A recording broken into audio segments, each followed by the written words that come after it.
बच्चों अभी तक हमने देखा था कि एक हमें डिफरेंशियल इक्वेशन दी गई थी, उसका सॉल्यूशन का एक पार्ट दिया गया था, उसको हम y1 मानते थे और फिर complete solution y1 into we मान लेते थे और v को निकालकर आंसर निकालते थे।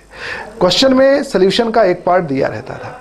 अब बच्चों हम आपको ऐसे इक्वेशन सॉल्व करने के लिए देखने जा रहे हैं जिसमें कुछ भी नहीं दिया, केवल इक्वेशन दिया है और वो कह रहे हैं इसको सॉल्व करो। तो एक एक्स्ट्रा काम बेटा और हो जाएगा कि हमको इसके सॉल्यूशन का एक पार्ट निकालना रहेगा, आगे की कहानी बिल्कुल वैसी ही आपकी रहेगी।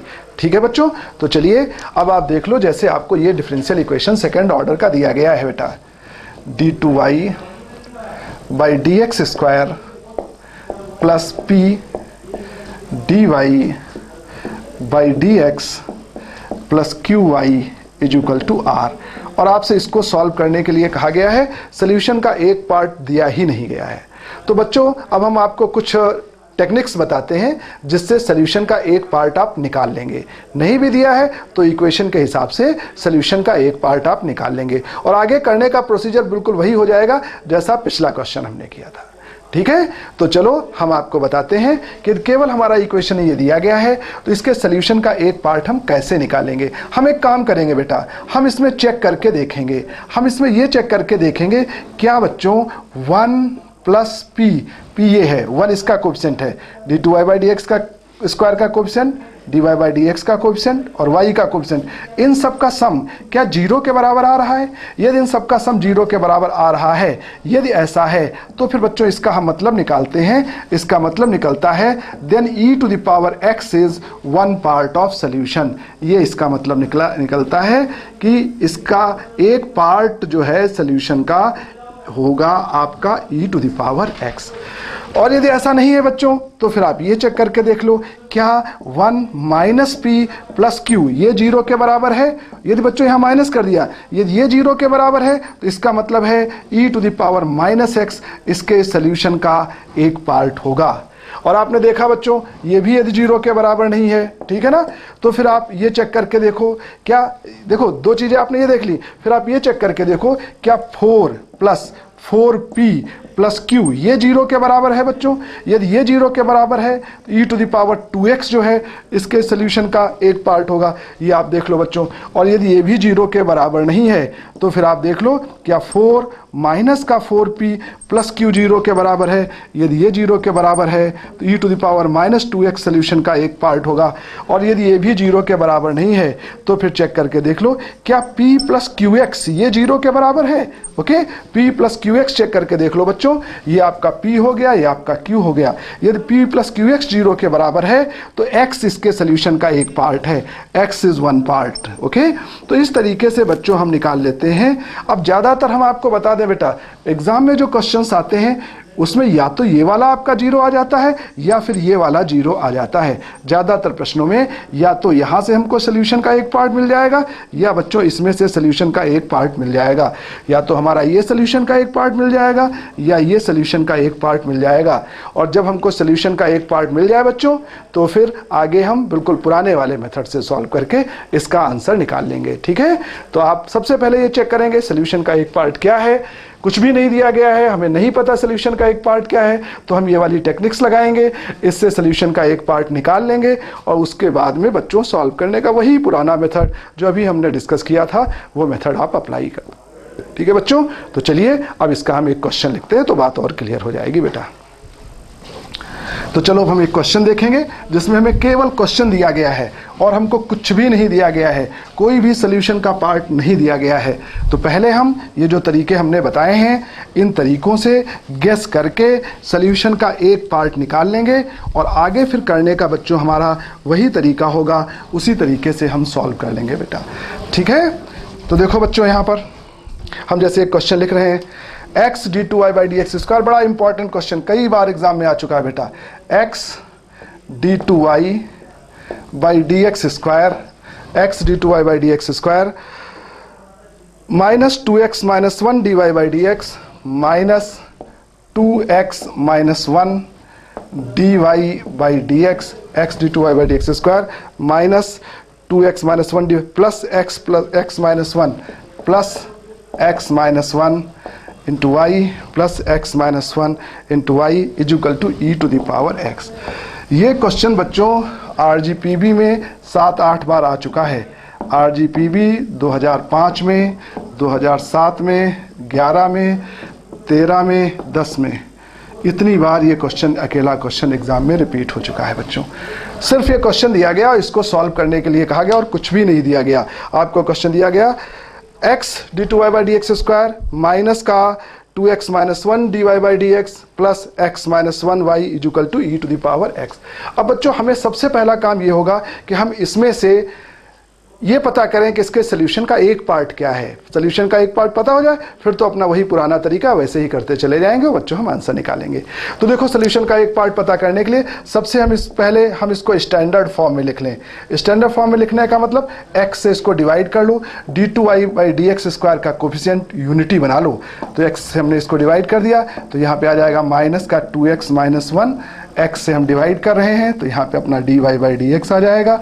x से डिवाइड करेंगे तो x - 1 upon x into y आएगा और e⁻x/x आएगा। अब इस प्रश्न में देखो बच्चों, इस प्रश्न में देखो जो dy/dx का कोफिशिएंट ये p है, p आपका है माइनस का 2x - 1 अपॉन x, ये आपका p है। जो y का कोफिशिएंट है वो q है, q आपका x - 1 अपॉन x है और इजुकल टू करके लिखा वो r है, r आपका e⁻x/x है। अब चलो बच्चों सबसे पहले हम चेक करके देखते हैं कि 1 + p + q ये किसके बराबर है, इसको हम चेक करके देखते हैं। तो ये हो जाएगा 1 + p का मतलब है -2x - 1 अपॉन x, 1 + p और प्लस q का मतलब है x - 1 अपॉन x। इसको बच्चों हम सिंप्लीफाई करके देखते हैं। हम बेटा x एलसीएम ले लेते हैं, x एलसीएम ले लो तो यहाँ 1 से x का मल्टीप्लिकेशन होगा, x आएगा और ये बच्चों आपका हो जाएगा माइनस का 2x। यहाँ पर देखो p की वैल्यू थी हमारी, p हमारा था -2x - 1, तो जब माइनस अंदर ले जाएंगे बेटा तो ये +1 हो जाएगा, है ना। ये +1 सुधार लो, थोड़ा गलत हो गया था। तो जब हमने एलसीएम लिया तो x हो गया माइनस का 2x + 1, माइनस का 2x + 1, यहाँ पे x - 1। अब देखो x 2x या -2x, 1 - 1 यानी ये हमारा 0 अपॉन x दैट इज 0 आ गया। तो हमने यहाँ पर क्या देखा बच्चों कि इस प्रश्न में ये हमारा 0 के बराबर आ गया है। 1 + p + q ये किसके बराबर आ गया, 0 के बराबर आ गया। इसका मतलब क्या हुआ, इसका मतलब हमने निकाला, इट मीन्स इसका मतलब हुआ कि e⁻x सोल्यूशन का एक पार्ट है। e⁻x is 1 part of solution, e⁻x एक पार्ट बच्चों सोल्यूशन का है। अब बस बच्चों अब हमें ये क्वेश्चन दिया गया है और सोल्यूशन का एक पार्ट e⁻x है। अब हमको बिल्कुल जैसे हमने पहले वाले क्वेश्चंस किए थे उसी तरीके से सॉल्व करके आंसर निकाल लेना है। अब हमारा ये क्वेश्चन दिया गया है, ये सोल्यूशन का एक पार्ट आ गया है, ठीक है ना। तो अब हम पुराना मेथड लगा देते हैं बच्चों कि जब हमको सोल्यूशन का एक पार्ट पता हो तो हम कैसे निकालते हैं। तो बस वही तरीका बच्चों लगा दे रहे हैं। सोल्यूशन का एक पार्ट ये है, इसको हम y1 माने ले रहे हैं। Let this is y1, solution का एक पार्ट हमारा ये y1 है। तो अब हम एज्यूम किए ले रहे हैं कि लेट कंप्लीट सोल्यूशन इज, हम एज्यूम किए ले रहे हैं कि let complete solution is y = y1, तो सोल्यूशन का एक पार्ट था, इंटू v कर दिया। v कोई x का फंक्शन है और v की वैल्यू जब हम निकाल लेंगे तो बस हमारा आंसर आ जाएगा। y1 को v से मल्टीप्लाई कर देंगे, हमारा आंसर आ जाएगा। तो बच्चों हम ये कंप्लीट सोल्यूशन मान लेते हैं। अब यदि ये कंप्लीट सोल्यूशन है तो ये इक्वेशन को सेटिस्फाई करेगा। तो on putting in given equation, ये कंप्लीट सोल्यूशन को हम गिवन इक्वेशन में रख देते हैं, on putting in equation, okay. और इसके बाद बच्चों रटे रटाए स्टेप हैं, जैसा कि मैंने पहले आपको बताया था। वी गेट, क्या मिलेगा हमको बच्चों, ये हमेशा रटे रटाए स्टेप लिखेंगे। हमें मिलेगा dz/dx प्लस का p1z = r1, ये हमें हमेशा मिलेगा। यहाँ पर z बराबर क्या है, यहाँ पे z बराबर है dv/dx के बराबर है बेटा। और यहाँ पे p1 बराबर क्या है, ये है p + 2/y1 और d/dx ऑफ y1।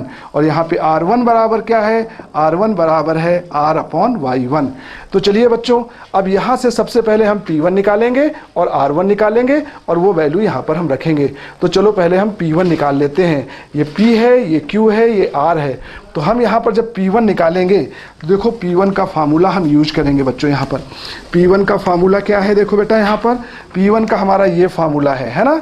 तो हम ये फार्मूला यूज करते हैं। तो हम लिखेंगे कि यहाँ पे p1 बराबर आएगा, p कितना है बच्चों, यहाँ पर p आपका यहाँ पे है माइनस का 2x प्लस का 1 अपॉन x, ये p है, प्लस का 2 अपॉन y1, y1 क्या है e to the power x, और dy dx of e to the power x।